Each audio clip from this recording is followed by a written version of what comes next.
तैँले एकपछि अर्को गल्ती थप्दै झन् ठुलो गल्ती गर्दै गइस्। तैँले आफूलाई के सोचेकी छस् ह? मबाट यति चाँडै तैँले छुटकारा पाउँछस्? तैँले गल्तीमाथि गल्ती थप्दै झन् ठुलो गल्ती गरिस्। तिमीहरूका सन्तानलाई मेरो बुबा हजुरले काम गरेर थोरै मात्रामा भए पनि पैसा पठाउँदै हुनुहुन्थ्यो। तर तिमीहरू यसको लायक रहेनछौ। तेरो आफ्नै कारणले गर्दा तँलाई म मेरो घरमा कमारो बनाएर लैजान्छु। बुझिस्?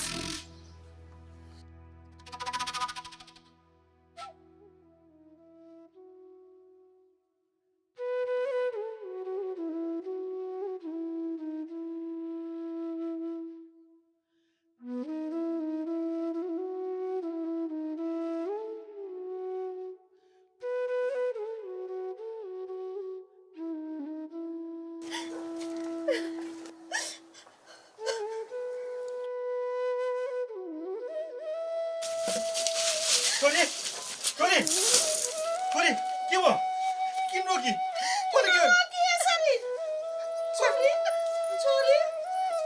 कसले के गर्यो भन त? के भयो छोरी? के भयो छोरी भन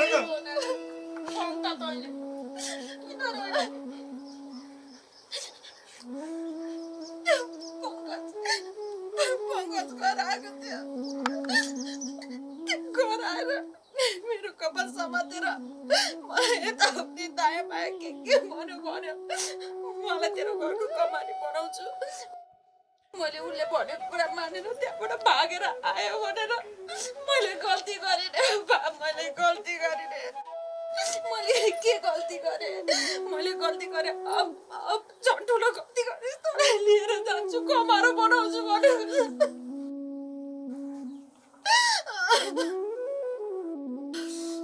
छोरी केही चिन्ता नगर। ती कुबेरका सन्तानको पनि एक न एक दिन अवश्य सत्यनाश हुन्छ। नरो, हामी दुखी गरिबलाई हेर्ने कोही न कोही त होला नि। ओए छोरीलाई सम्झा न, नरौ न भन्या। नरो छोरी नरो। हामीलाई जति हेपे पनि जति दुःख दिए पनि हाम्रो सन्तानलाई त यसरी दुःख नदिए हुन्थ्यो नि। ती पापीहरूलाई अवश्य पनि एक न एक दिन सजाय भोग्नु पर्छ। त्यसले मलाई जान्छ लग्यो भने म के गर्ने? किन लग्दैन? त्यस्तो हुन दिन्न छोरी हामीले। तिम्रो बाउ छ नि, के हुँदैन? हामी जिउँदैछौँ नि त छोरी। फिर नगर। नरो, तिम्रो बाउ छ, के हुन्न। चिन्ता नरो छोरी, चिन्ता नरो।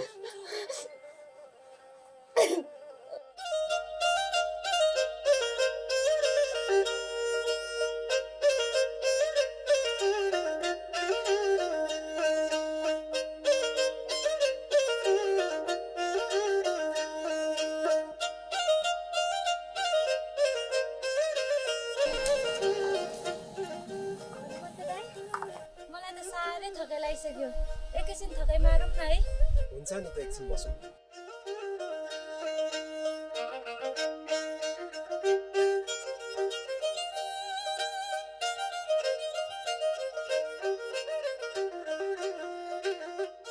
हनुमन्त दाइ, तपाईँ रिसाउनुहुन्न भने एउटा कुरा भन्नु। गुरु मलाई भगाएर कतै लिएर जानु न। तपाईँ दाइ पनि भन्नुहुन्छ अनि भगाउनु पनि भन्नुहुन्छ। यो घरको मान्छेको गाली खाएर कुटाइ खाएर कहिलेसम्म बस्नु? बरु मलाई कतै टाढा लिएर जानु न। त्यसरी कहाँ हुन्थ्यो र नानी? तपाईँ कहाँ कुबेर बाको छोरी, म कहाँ तपाईँको घरमा बसेको नोकर। अनि फेरि कुबेर बाले मलाई बाँच्न देला नि त? घरमा सौतेनी आमा भित्रेपछि आफ्नै बाउ पनि सौतेनी नै हुँदो रहेछ। म यसै पनि घरमा बोझ भएकी छु। म हुनु र नहुनुमा यहाँ कसैलाई पनि केही फरक पर्दैन। कुरा हुनु र नहुनुको होइन नि शान्तिमाया। जुन थालमा खाइरहेको छु त्यही थालमा लात हान्ने आँट म कसरी गरौँ? दुःख कष्ट पीडामा रोमलिएको जिन्दगी अब त बाँच्न पनि साह्रै भारी लाग्छ। मनको भारी बिसाउन पनि चौतारी चाहिन्छ। मेरो मनको भारी बिसाउने चौतारी बनिदिनुहोस् न। म तपाईँको चौतारीमा बसेर आनन्दको सास फेर्न चाहन्छु। पात नभएको रुखले शीतल दिन सक्दैन शान्तिमाया। तपाईँ पातै नभएको रुखबाट शीतल खोजिरहनु भएको छ।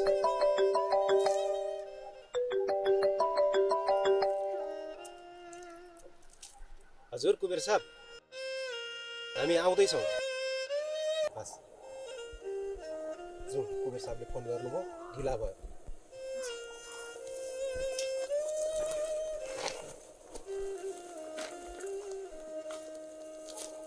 बाबु तिम्रो केही समस्या भयो भनिहाल्छौ नि, अहिले त्यस्तो केही छैन। हो बाबु, अहिले त्यस्तो केही समस्या छैन। केही गाह्रो साह्रो परे त हजुरलाई त हो नि भन्ने है। अनि मालती खै त, यता कतै देख्दिन त। ए मालती त यसो तल गाउँतिर गएछ, घरमा छैन। ए हस् काकी काका, अहिले म लाग्छु है।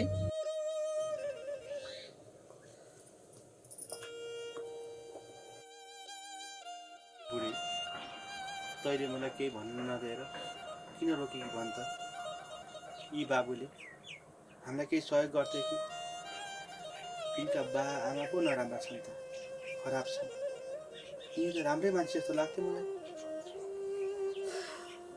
कस्तो कुरा गर्नुभएको बुढा हजुरले। यिनी बाबुले आफ्नो रगतको नातालाई साथ नदिएर के हामी गरिब दुखीको साथ देलान् त? यो भरममा नपर्नु बुढा। कहिले पनि कोही मान्छेले पनि आफ्नो रगतको नै साथ दिन्छन्।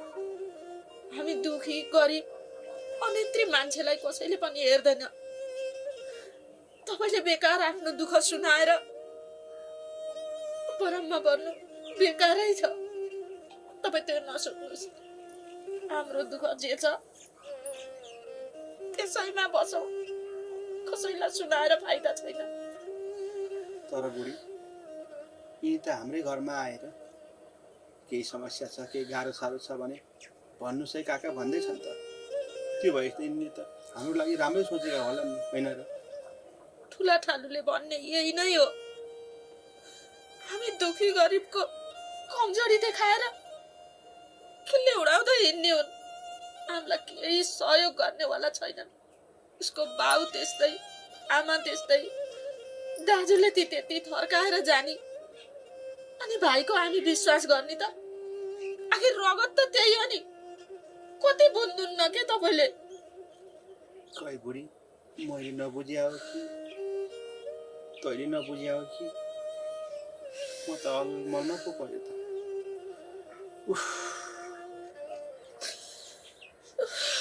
भयो बुढा भयो, छोडिदिनुहोस्।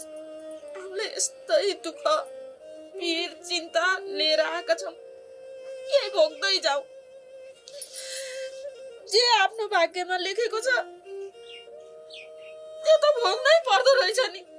भयो भयो, धेरै चिन्ता नगर, जे होला त्यही टर्ला नि। हाम्रो पनि त छैटीको दिन भाबीले केही सुख त लेख्ला नि, कुनै न कुनै दिन लेखेको होला नि त। केटा, यो गाउँको बाटो खन्ने ठेगा त त्यो मानबहादुरलाई परेछ नि। त्यसलाई आज जसरी पनि भेट्नु पर्यो। कहाँ भेटिन्छ होला त्यसलाई? त्यो त ती बाटो खन्नु ठाउँमा हो, त्यहीँ जाउँ।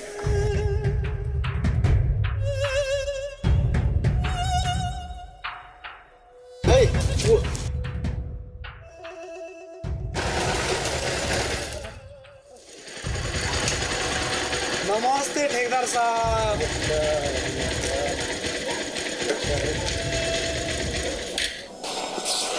अनि यो गाउँको बाटो खन्ने ठेगा पार्नु भएको रहेछ ठेकेदार साहबले।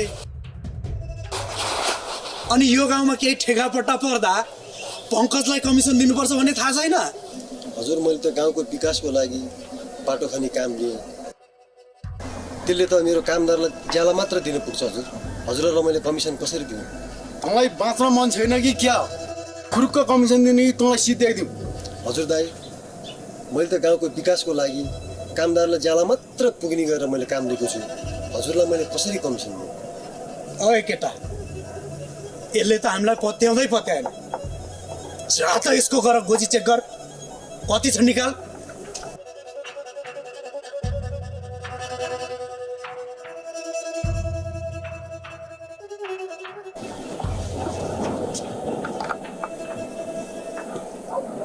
चल भट्टीतिर।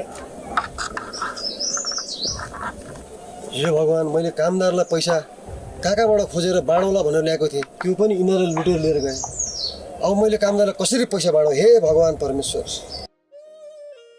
एउटै आमाको कोखबाट जन्मेको सन्तान पनि कति फरक। कोही भने भगवान् जस्तो, कोही भने राक्षस जस्तो। यो कुरा म मधुलाई सुनाऊ भने उसले केही नराम्रो पो मान्ने हो कि? मालती के भयो, किन टोलाएर बसेको? केही पनि भएको छैन। तिमी झुटो नबोला न मालती, तिम्रो अनुहारले प्रष्ट देखाइरहेछ। छैन त्यस्तो केही पनि। मलाई अलि सन्चो नहोला जस्तो भएको छ, त्यही भएर तपाईँलाई त्यस्तो लागेको होला। ए त्यसो भए आजलाई छुट्यौँ, तिमी घर गएर आराम गर। म तिमीलाई भोलि भेट्छु नि है।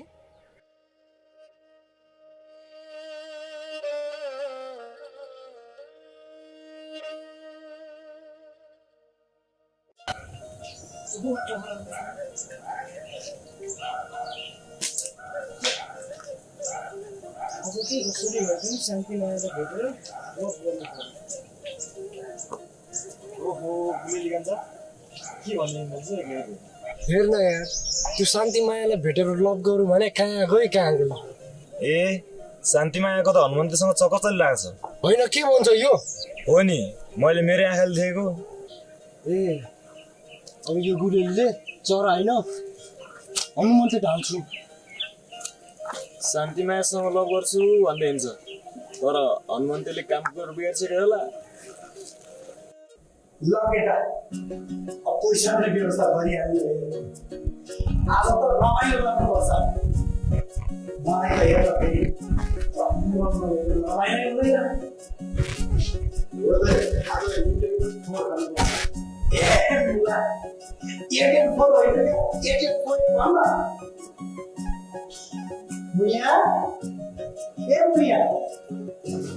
हजुर होइन केटा, के हो मलाई त हल्कै आवाज लाग्यो त।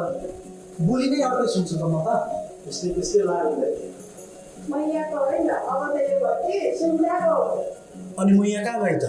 खोइ मलाई भट्टी बेचेर गएको हो। अब कागी भेटी मलाई कसरी थाहा हुन्छ? ठिकै छ, मुयाको हातबाट खाए पनि रक्सी नै खाने हो, सुनिताको हातबाट खाए पनि रक्सी नै खाने हो। ल जाऊ न त, मिठो सितान र 2 गिलास लिएर आऊ। भइहाल्छ नि। सितान चाहिँ आफू जस्तै हेर्दै खाना त बनाउने है। जे होस् यहाँ भट्टीवाले चाहिँ कडा कडा आउँछन्। छोरालाई त खुब चित्त बुझ्छ। हो दाइ हो। खाइने भएको छ।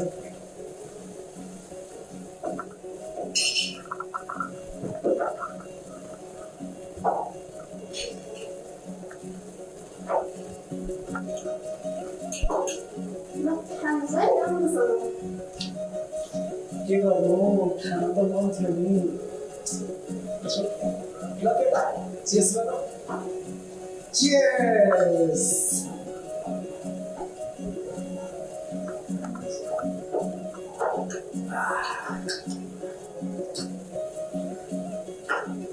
पङ्कज की आमा, ए पङ्कज की आमा, कता गइछ यो? पङ्कज की आमा, ए पङ्कज की आमा, ए पङ्कज की आमा, कहाँ गइछ आज यो? ए हनुमन्ते, कहाँ गई पङ्कज की आमा? कुबेर्ने आमालाई त मैले बिहानैदेखि देखाएको छैन। मैले त हजुरसँगै जानुभयो होला भन्ने सोचेँ। होइन, के भन्छ यो? हो कुबेर साहब।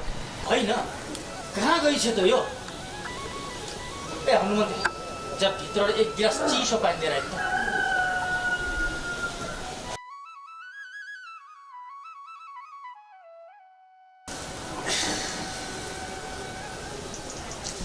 कहाँ गयो होला?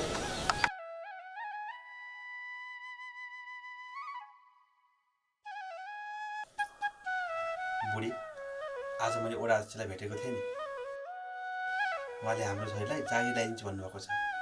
ए हो र? हाम्रो छोरीले जागिर पाए त कति खुसी हुन्थ्यो नि। त्यो कुबेरको घरमा कतिसम्म दास बनेर बस्नु के?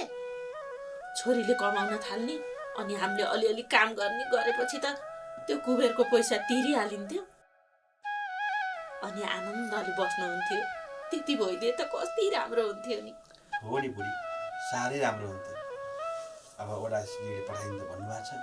अनि हजुरले लिएर जानुहुन्छ छोरीलाई? म जानु पर्दैन रे, छोरीलाई पठाइदिनु भन्नुभएको छ। फेरि म गएँ भने कुबेरको काममा को जान्छ? भोलिबाट छोरीलाई पठाइदिनु भन्नुभएको छ। बुढा, साँच्चै हाम्रो छोरीलाई ओडा अध्यक्षले के काम लाग्ने होला नि त? जे काम भन्यो नि राम्रै त लाउला नि। हाम्रो छोरी पनि अलिअलि पढेकै छ। अब अफिसमा यसो फाइल साइल मिलाउने, फोटोकपी गर्ने केही होला नि त। तेरा हाम्रा दिन पनि अब सुख काम हुन्छ नि, चिन्ता नगर। छोरी जागिरे भयो त हामी पनि त राम्रै होला नि। त्यो च्यातिएको छ, म त अर्को फेर्नुपर्छ। छोरीले पैसा कमायो भने ल के नहात्तिनु, कमाएपछि फेरि हाल्नुहुन्छ नि।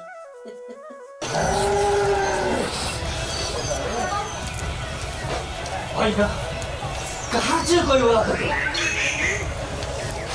मरेकी हुने के हुन नि? आफन्त नाता गोता इष्टमित्र सबैका फोन गरिसके, कसैले पनि आएको छ भन्दैन। चुमुक हुँदै कहाँ मरेकी हुने थियो? म हजुर मुख समालेर बोल्नुहोस्। म हजुरलाई कसैले लगेर केही पो गर्यो कि? दाइ, म हजुरलाई खोज्न पो जाने हो कि? बुवा किन नबोल्नु भएको? पुलिसलाई खबर गरेर हुन्छ कि कसरी हुन्छ? म आएको पत्ता लगाउनु पर्यो। कहाँ खोज्न जाने? दिनभरि खोजेका खोजै छौँ। बुवा हजुर रिसाउनुहुन्न भन्ने एउटा कुरा भनौँ कि? के कुरा भन्न? उहाँको दराजमा गरगहना लुगा कपडा केही पनि छैन। कुबेर साहब, मैले पनि दिउँसो खोज्दै जाँदा मासतिर पसलतिर कुबेरनी आमा त पोको पुङतिर बोकेर बस पार्कतिर जानुभएछ अरे भन्ने सुन्या हो। साले त तैँले मेरो आमालाई यत्रो आरोप लगाउने यो कसले दियो तँलाई? तँलाई मारिदिन्छु म, यी तँलाई यी मारिदिन्छु म। तँलाई यी मारिदिन्छु। के गर्नुभएको तपाईँले यस्तो? उहाँको के गल्ती छ र?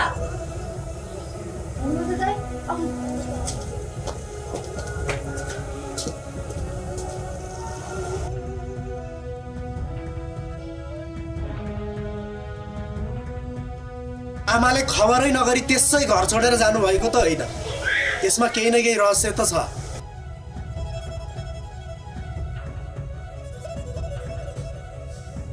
यो कुरो साँचो सत्य